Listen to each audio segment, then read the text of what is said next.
progressing as far as just recognition and getting the speed of the game and just kind of the comfort level? Well, I think you said it well right there. I think you just get more comfortable with the speed of the game, having missed so much time throughout the offseason and training camp. You know, I think he's settling in nicely and finding his rhythm. On that second touchdown to Alshon, what are the coaching points for the blockers to make sure they're not getting flagged and still making dance with them. Yeah. Yep. What's that mean? What's that? What does that mean? Exactly that, to you know, try to create a little bit of a wall there and not get flagged for a penalty in tight quarters like that, just to kind of dance them a little bit and try not to knock them back in the end zone and get a penalty. I mean, we're obviously creating a little bit of a wall there and giving them a seam to get into the end zone. Hey, Mike, how nice was it to have Corey back and him in the mix, and do you figure that will continue to increase to where he'll become the lead back? Again, those are your words in terms of the lead back, but it's great to have Corey back in the mix, and he adds a lot to our offense, both as a runner and a receiver. And he's always done a really nice job in being conscientious in protection. So, you know, having him back and available certainly is a boost for us offensively. Was he on a little bit of a pitch count, for want of a better word, Thursday night, just as he eased back in, or not? No. He was full go, yeah. Back to Carson, you know, you guys have high expectations for him, but, you know, he's statistically even further along than he was after 4 games last year. And, you know, he's coming off a severe knee injury. Is it better, or has he exceeded your expectations? Well, like you said, we got high expectations for him. He's a tremendous player, and we know the kind of player that he can be, and he's very diligent about working towards becoming that player and being consistent on every down. And, you know, I think you just see a guy who's played 3 games now and is very comfortable in the system and knows exactly where he wants to go with the ball. And you know, he's settled in nicely into the game in a short week. You know, you don't have as much practice time, and he's been very productive. So, you know, we feel like he can continue to do that. What have you seen out of Big V? There's a chance, obviously, you could play if Peters isn't ready. What have you seen out of this past several weeks? And Doug also said that he's probably a guy that is better with a week of preparation as opposed to just jumping in there in the middle of a game. Yeah, I think that's true with any player or anybody. You know, everybody's better when they have the opportunity to prepare. Whether it be both mentally, you know, and physically for the jobs that we're going to ask him to do throughout the course of the game. But, you know, V's a guy that we have a lot of confidence in. He played really well for us throughout the course of last season and did a nice job jumping in there on Thursday night. You had Zachary Smith last year. You had Mike Wallace earlier this year. Without those guys, where do you see that vertical element in the offense coming from? Well, like you said, you know, those are 2 guys that aren't on the field with us right now, so we're trying to create some of those circumstances in different ways. You know, Torrey was out there every week last year, so there was a lot of continuity there. And then, you know, Mike goes down week 2. So, you know, that's an element that we're searching for a little bit. That spot in the offense, is that spot that outside receiver spot on the right usually, is that designated for that type of player? No, I mean, I think there's a role for that guy, that vertical threat in this system. So we're using a bunch of different guys in that role, not necessarily on the right, but just, you know, wherever in the scheme, wherever that fits. And you know, hopefully Mike's progressing, and we'll get a chance to get him back here this season. What are some of the other things you can do? What are some of the other things you can do?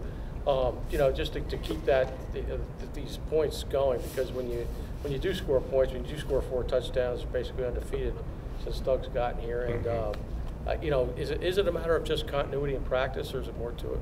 Well, I think continuity is a very underrated thing. And so 3 weeks in a row, we've basically had about the same group out there. You know, we lose Jay, add Corey back, and you know, things like that. But, you know, just we were speaking about Carson earlier, and the continuity of you know, him playing there for the last several weeks, I think is big too. But we just continue to try to, you know, put the offense together and put good plans together. The turnover the defense created for us there on the second play and giving us that great field position, we're able to capitalize on that. Obviously, that energizes everybody. Mike, position coach do you expect Big V to be able to go through the whole week preparing this week and knowing that he's going to be in there at left tackle, as we were talking about earlier? Yeah, I think it's still too early to make that determination. position coach, offensive coordinator, how much has it changed your ability to individually teach guys when you see a problem or so on? Do you just rely mostly on the position coach to do that, or are you able to have Yeah, if there's an issue or a question that a position coach might have, then we talk through it. Or if it's something that I see that I think that needs to be pointed out, then I'll bring it up to that position coach or talk it through with the player. It's a collaborative effort. Sam Hollow's been out there for 2 games now as a starter. Do you think he's playing better than Wisniewski was, since you made the switch? I would never make that comparison, but every decision that we make is in the best interest of the team. How did you like him at right tackle when he had to fill in for Lane? Isaac? Yeah, Isaac did a great job of jumping over there. I mean, that's hard to do. You play left guard majority of the game, then you got to move over there to right tackle, and that again speaks to his ability to be able to do that, both the mental flexibility and obviously the physical tools to be able to do that's unique. And he probably hasn't gotten any reps. No, he didn't get any reps. I mean, last week's short week anyway. Right. Really only one true day on the field, so there weren't a lot of reps to go around except for what you were scheduled to do. Not sure if you keep the tabulations on this, but have you guys found yourself chipping more to counter what defenses are doing? No, I wouldn't say that. That's been a part of what we did, and we did a bunch of it last year, so I wouldn't say that's been any more. I don't know that to say that there's a percentage. I don't know what that would be, but there's certain things that we do try to do that on. What kind of added perspective have you gotten on Doug now that you're working even closer with him this season? I didn't catch the beginning of that. What kind of added perspective have you gotten on Doug and how he goes about his business? Now working even closer. Well, I've learned a lot from him. Just in our one-on-one dialogues about his preparation, how he goes about getting ready for the game, and he's got some unique ideas. Been around some great people, great teachers. Coach Reed and people like that he's been able to learn things from. So it's obviously very good for me to be able to hear from him. What does Shelton still need to do to get more snaps? I think Shelton's doing a lot of good things, a lot of things better each and every week, and he's a guy that we're working into the mix, and he's one of those guys that does have the vertical speed that can take the top off of defense. So we're trying to utilize him in those roles. Wendell's obviously been a part of the offense this year. What's been the difference for him from last year to this year? I think he's been able to stay on the field. He started off last season, had a role, and then he got banged up, and he wasn't ever really be able to fit back into that role. Whether he ever felt 100% after that, I don't know.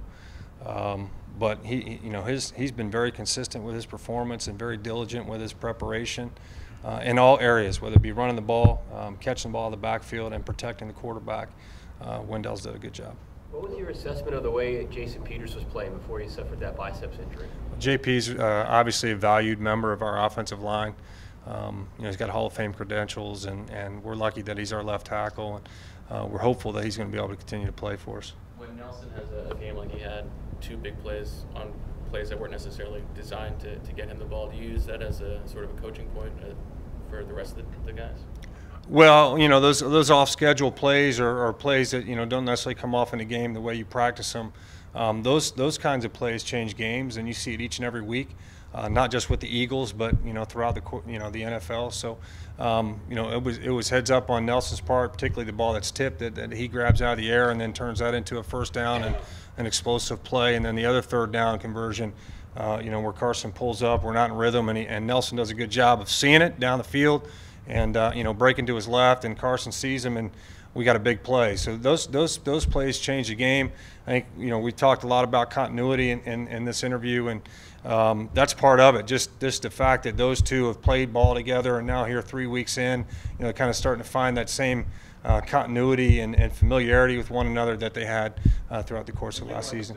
The play that Carson had where he rolled right and threw back to Alshon from quarterback and coach perspective, how difficult is that throw to make? Unreal. Yeah. I mean, just one of those throws that from a coach's perspective, you just say, wow, one of those kind of plays. And, his heads up on Alshon's part. He's all the way on the left side of the field and works the back end line exactly the way, that we coach it, and, outruns Landon Collins there. And somehow Carson throws it against his, the momentum of his body back to the left. and you think it's going into Ogletree's hands, but it whizzes, right past his ear and into Alshon's arm. And obviously, a third down and 12, I think it was, in the red zone. Those are hard to convert, and those are two guys making a heck of a play. Those are normally plays where you would probably tell a quarterback to not throw. With Carson's skill set, do you find yourself changing the coaching points because he can do things other guys can't? No, I mean we still want to play disciplined football. It's kind of one of those plays where you're like no and then yes, one of those kind of deals.